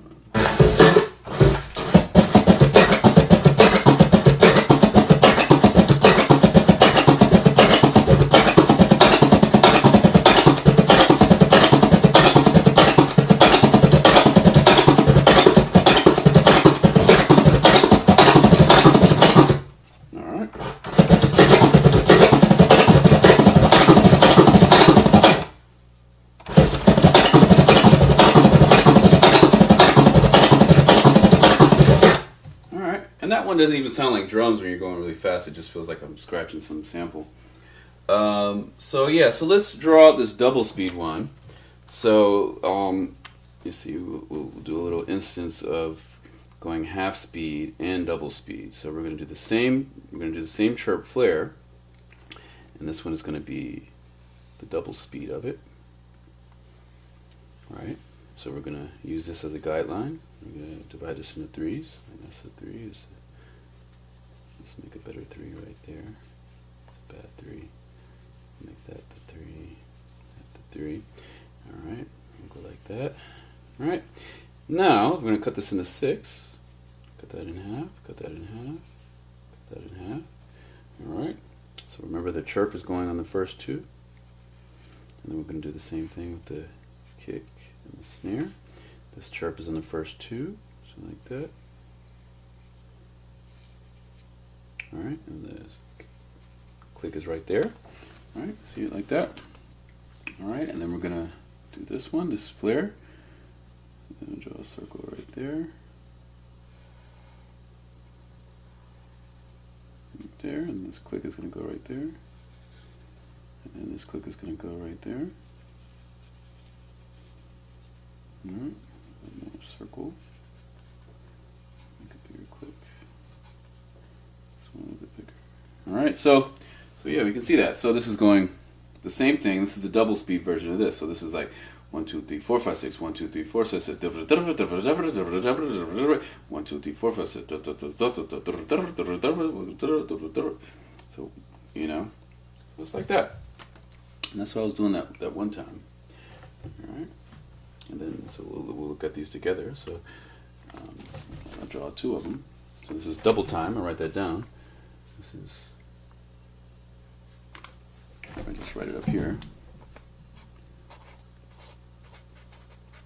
Double time. Alright, so it's double time.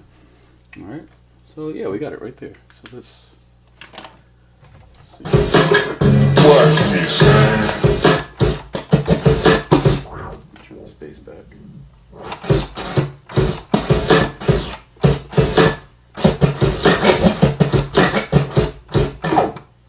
So let's start this up. So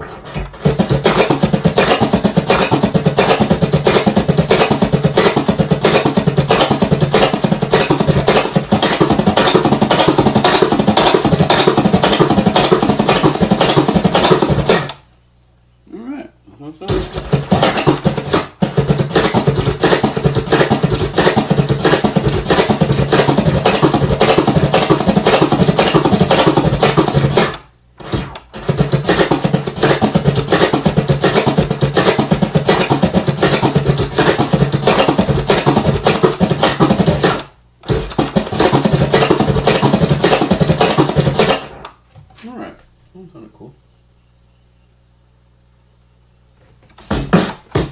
This one has a lot more empty space than the other ones. So that last one I was doing had not a lot of empty space, but notice this one. See, there's an empty space in between. You hear that? There's nothing there. It's just some, you know, just some static from me scratching so much. So you see how it sounds. So like I was saying before, when you have a kick and snare that's like very clean and crisp, and not a lot of other hi-hats or crashes or samples or rides on it, then it's gonna just be a lot more sharper of a sound. So, all right, so.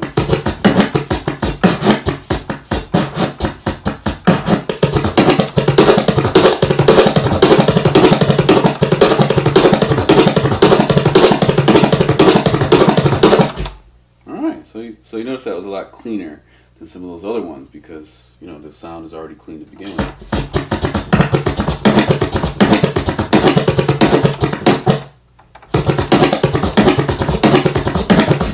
Alright, let's go faster with this one.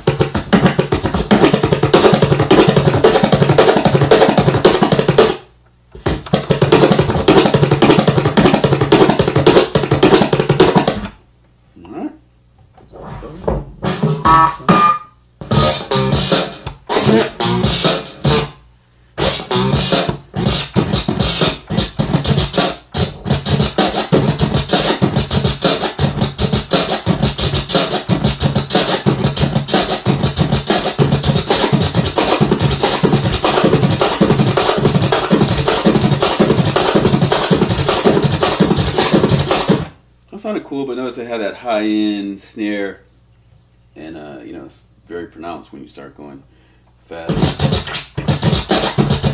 Or a crash. It's not even a snare. It's a crash, like a ride, like a cymbal opening or some type of sound. So just like a crash.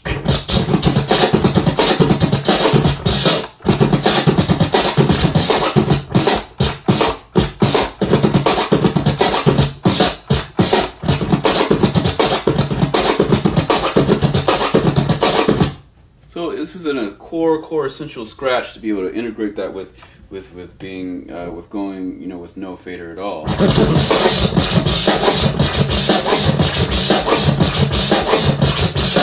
But notice how when I'm doing faderless and the sound isn't crisp like those other ones, it doesn't sound as good. Like it just sounds a lot sloppier. It's like there's so much noise. But you can get around that by doing like tears and be like.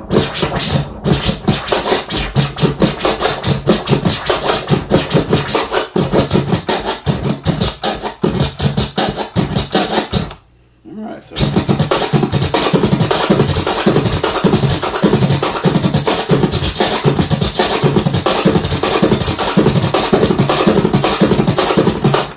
Alright, we'll start off slow again.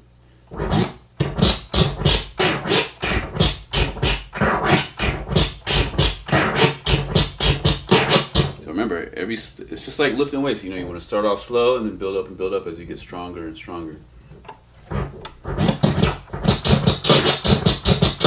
And also, too, you know, even though this is a long session where I'm going for like, you know, 45 minutes, an hour, I think it's better to practice in short bursts, like, you know, 15 minutes here, 10 minutes there, than to be like, hey, I'm just going to practice that for 2 hours. Like, the only time that I'm cutting like this for a long time is if I'm doing a tutorial. But generally, if I'm practicing, I'm only practicing for, you know, 5 minutes here, 8 minutes there, 15 minutes there, 7 because it's like, for instance, I was just doing a 3-click orbit on this beat where I'm at my speed, my maximum speed, and when I'm rested up, I can do it at that speed. But when I'm not rested up, if I've been scratching for like, you know, 20 minutes, I can't go as fast. So you don't want to practice doing stuff where you're trying to increase your speed when your arm's already tired, because, you know, your forearms, your wrists, all these things can get tired over time, and you don't want to wear them out. So all the aspiring tablists over there, I would say, you know, I mean, it's cool every now and then, but I don't think it's healthy to, you know, practice for more than a half an hour straight. Because, you know, if you're doing that, what happens is you just start tiring out your arms, and then you start practicing while you're tired, and then your mind starts remembering, like, oh, I'm trying to learn this new scratch, but I'm tired. So then it learns like that. It's like playing basketball, and you got some weights on your arms or something, and if you have weights on your arms trying to throw the ball, when you take the weights off, it's going to mess your game up. Just like if you switch from a women's ball to a men's ball or something like that. So naturally your body is going to get slower the more you cut. So that's why, especially if you're doing transforms, that's why I don't I don't practice transforms a lot just because they wear out the arms, like things like really fast stabbing, just things that can hurt the arms in general. But when I do practice transforming my drill coolies and stuff like that, I just do it in a lot of short bursts, like a couple minutes here, a couple minutes there, every now and then, just So it's good to keep your during the day. My turntable's on like this all the time, where it's just it's turned on and it's plugged in. Maybe I have the volume down, but I think it's better to instead of being like, I'm just going to practice for an hour and 10 minutes. And one day I think it's better to break it up and be like, I practiced 20 minutes earlier that day, 20 minutes at night, stuff like that. Okay, so let's see. So, all right, next sound.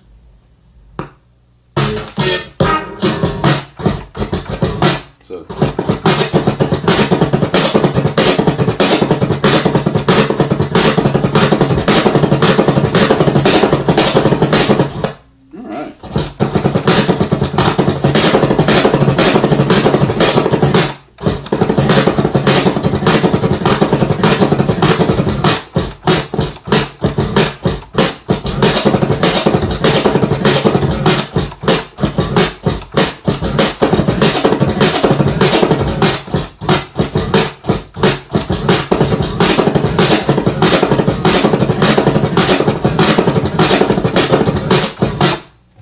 So yeah, I was just kind of experimenting with doing an upbeat kind of jungle kind of beat. But yeah, so that was that. So.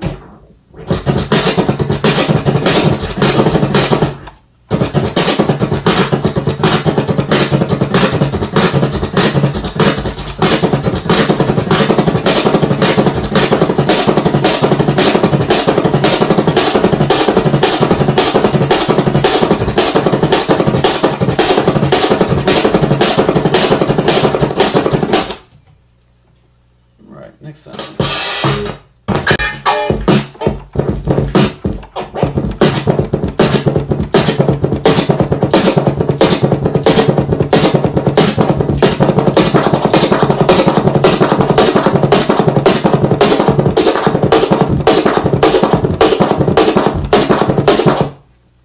But back in the 90s, I used to practice, 2 hours a day. I would practice 2 hours a day over beats, like over my favorite beats, and I'd just be jamming for 2 hours. And, I was able to lock down certain techniques, but the thing is, if you're just jamming all the time, then you're practicing jamming, which is a great skill to practice jamming, but if you're trying to learn new techniques, is what I'm always trying to do. I'm always trying to learn new cuts and increase my Skratch vocabulary. I realized that, I don't jam a lot now because I'm always practicing new techniques and training my brain. And when you're jamming, a lot of times you're doing stuff that you already know in known territory. And I would say as a tableist, it's good to challenge yourself and step outside your known territory, because when you're just jamming or improvising or whatever you want to call it, then a lot of times you're doing these cuts that and you're just kind of flipping things that you've already done before. And if you want to step outside of that and do things you've never done before, then I would suggest just practicing new scratches and then trying to integrate those into your jam sessions. Because before I used to just do 2 hours a day, and I've learned more scratches in the past 3 years, and you see most of them on videotape.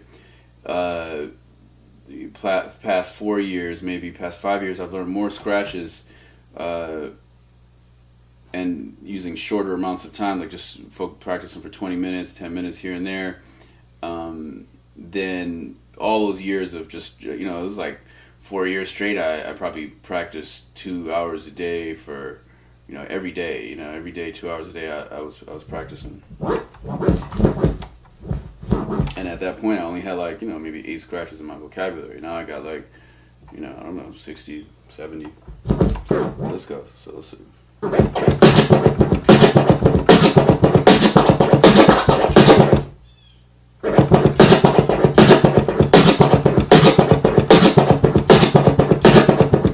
You notice how this one is very crisp and clean. There's no hi-hats or rides or crashes, so it sounds very clean, especially when you start going fast. It sounds very clean.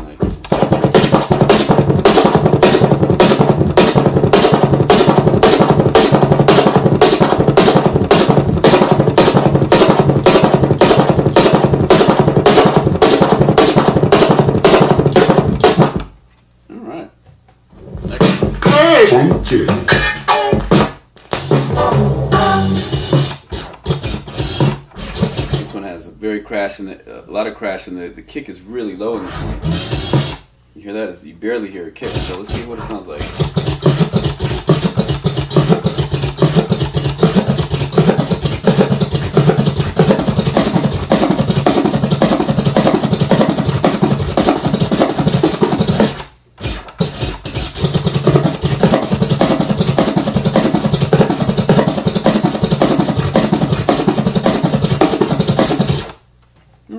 That sounded alright. Not the biggest fan of it, but it sounded cool. So. Alright, that sounded cool.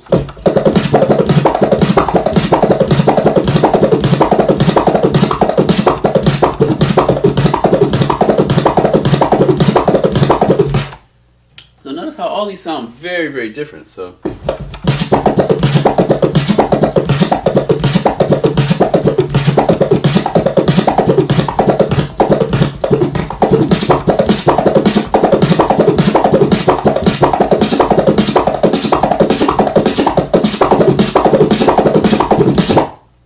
I messed up on one of those and it became like 2 stabs. It was like instead of like a chirp or something.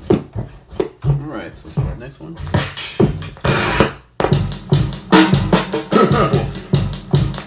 So that one doesn't have a 16th note kick snare, so let's skip that. It was like boom. So make sure your kick snare is like kick snare. That's why these records are made like that. And you notice I'm not using Serato.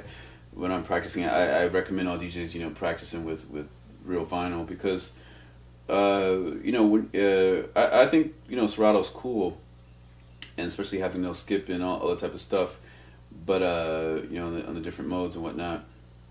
But I think that, you can just have a no skip record, do the same thing. And when and I really do feel that there's some sound, like even though the vinyl is emulating what's happening with the record, I think that there, especially when you get really, really fast, some of them might sound a little bit different because, it's just like with a lot of these software programs, you can kind of hear some graininess, and sometimes the scratches don't sound totally realistic as they do in nature. But if you never heard somebody scratching on real vinyl before, then you wouldn't know the difference. So, oops, listen. There it is. So.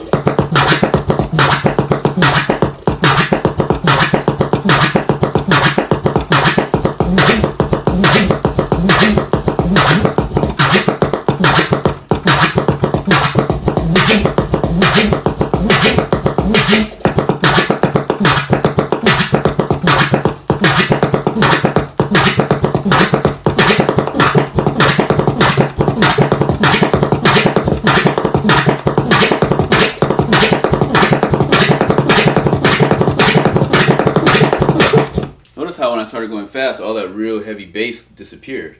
Because notice how there's a heavy bass in this. Like that, but when I was going fast, you didn't hear any of it. Listen.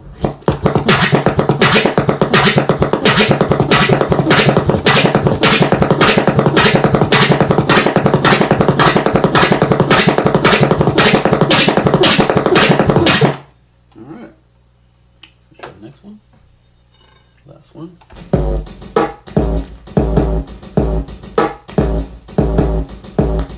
That's just a lock groove. And that one doesn't have like a kick snare. Alright, so we're done. So let's do a quick review.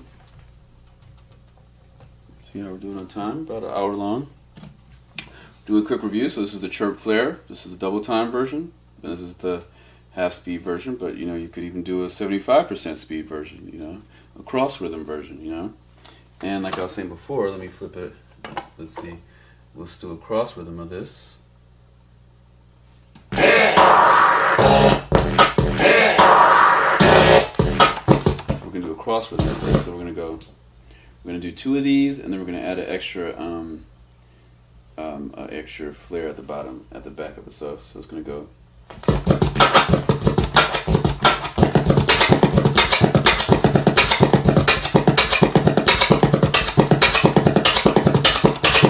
So I was going.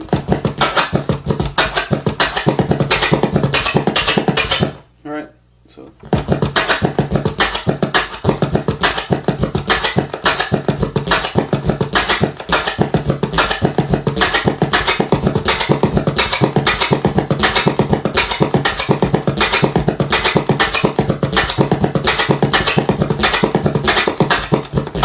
right, so yeah, with that, I was adding an extra. I was making a pattern out of it. And that pattern, I'll draw that pattern that I just did.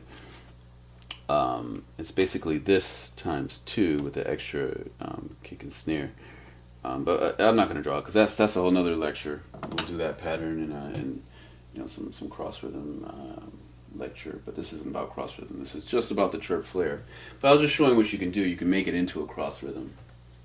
All right, because you know this is like, you know, in 6, and then if you add another thing to make it 8, then you're gonna have a nice even little block. But this one I was doing 2, so it was like 6 plus 6, so that's 12, and then I was doing woko, you know, at the end, and I was like adding some more. But yeah, all right, and that's it. So let's look at this. All right, so we got the whole pattern right here. So he's calling me. All right, so this is the chirp flare. All right, and let's see. I'm gonna write. This is very important. The flare was invented by DJ Flare, and this is by the chirp. It's by Jazzy Jeff. And anybody that knows but the chirp scratch, Jazzy Jeff used to make it sound like a bird chirping, and Will Smith would be on the mic and be like, look up in the crowd, you know, and there's a bird in the, you know, in the stadium, or there's a bird in the club, and people would think it was real because he was making the chirp sound like a bird chirping. So that's why they call it a chirp. And also for those who don't know, you know, I also act as well. You can find me in 2 Will Smith movies. Actually, I'm in Collateral Beauty, and I'm also in Men in Black 3. I'm just partying at Warhol's house at Men in Black 3. It's kind of silly, but yeah. All right. So peace, y'all.